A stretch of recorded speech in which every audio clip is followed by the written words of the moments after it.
اعوذ باللہ من الشیطان الرجیم بسم اللہ الرحمن الرحیم وَإِذْ جَعَلْنَا الْبَيْتَ مَثَابَةً لِلنَّاسِ وَأَمْنًا وَإِذْ اور جب جعلنا ہم نے بنایا البیت بیت گھر خانہ کعبہ مثابۃ للناس لوگوں کے اجتماع کی جگہ و امنا اور امن کی جگہ وَإِذْ جَعَلْنَا الْبَيْتَ مَثَابَةً لِلنَّاسِ وَأَمْنًا اور جب ہم نے خانہ کعبہ کو لوگوں کے لیے جمع ہونے اور امن پانے کی جگہ مقرر کیا وَاتَّخِذُوا مِن مَّقَامِ إِبْرَاهِيمَ مُصَلًّى وَاتَّخِذُوا اور تم بناؤ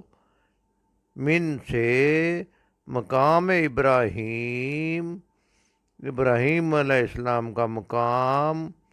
مصلی جگہ نماز کی جگہ وَاتَّخِذُوا مِن مَّقَامِ إِبْرَاهِيمَ مُصَلًّى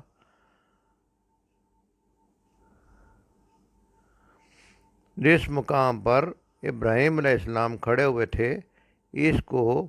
نماز کی جگہ بنا لو وَأَعِدْنَا إِلَىٰ إِبْرَاهِيمَ وَإِسْمَاعِيلَ وَأَخِذْنَا اور ہم نے حکم دیا اِلیٰ ابراہیم ابراہیم علیہ السلام کو وَإِسْمَاعِیل اور اسماعیل علیہ السلام کو وَأَخِذْنَا إِلیٰ إِبْرَاهِيمَ وَإِسْمَاعِیل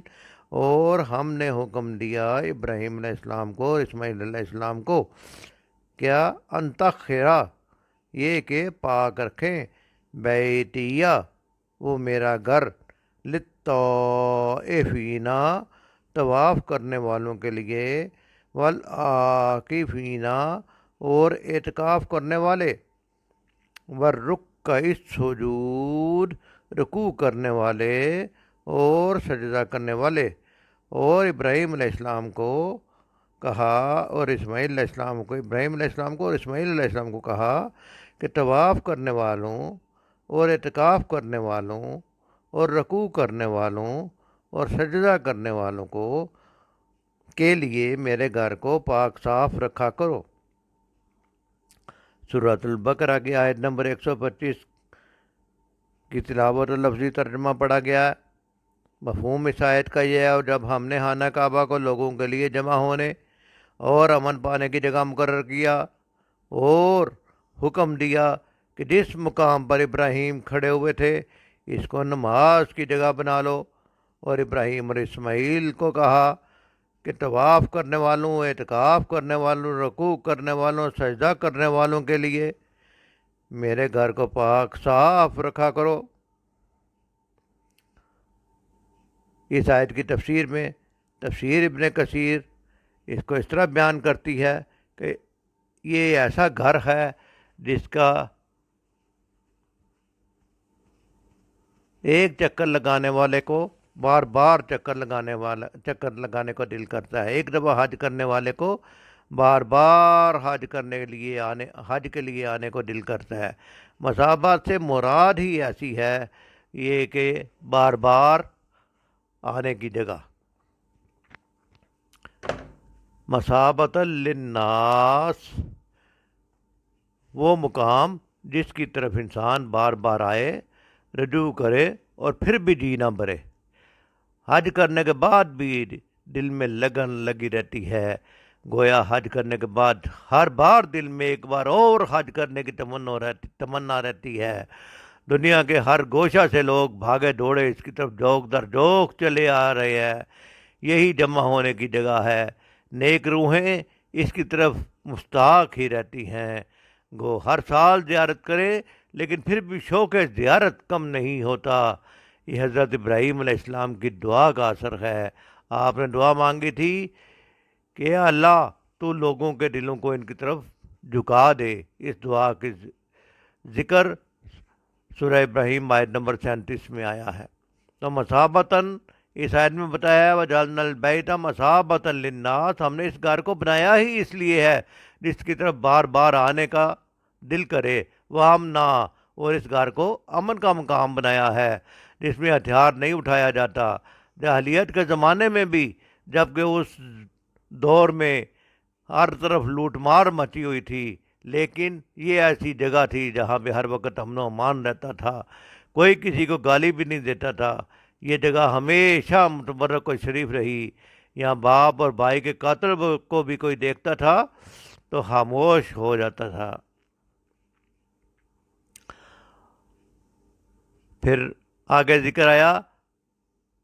وَاتَّخِذُوا مِن مَّقَامِ ابراہیم مصلی، احادیث سے معلوم ہوتا ہے کہ نبی کریم صلی اللہ علیہ وسلم نے طواف کیا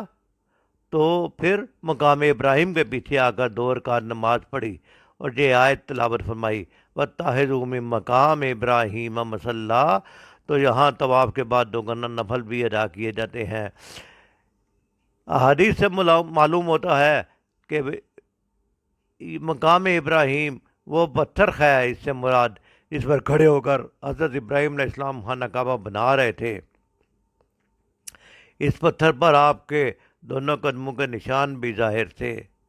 یہ مقام ابراہیم، یہ پتھر پہلے دیوار کعبہ کے ساتھ متصل تھا، پھر امیر المومنین حضرت عمر بن خطاب رضی اللہ تعالیٰ عنہ نے اپنے خلافت کے زمانہ میں اسے پیچھے ہٹا کے دوسری جگہ نصب کر دیا، کیونکہ طواف کرنے والے جو لوگ تھے ان کے لیے جگہ بن جائے اور یہ مقام ابراہیم کی زیارت کرنے والے، مقام ابراہیم کے پیچھے نماز پڑھنے والے آرام سے نماز پڑھ سکیں۔ اور اسی آیت کے اگلے حصے میں فرمایا کہ عہدنا الی ابراہیم و اسماعیل ان طہر بیتی للطائفین والعاکفین والرکع السجود، اور ہم نے حضرت ابراہیم علیہ السلام کو اور اسماعیل علیہ السلام کو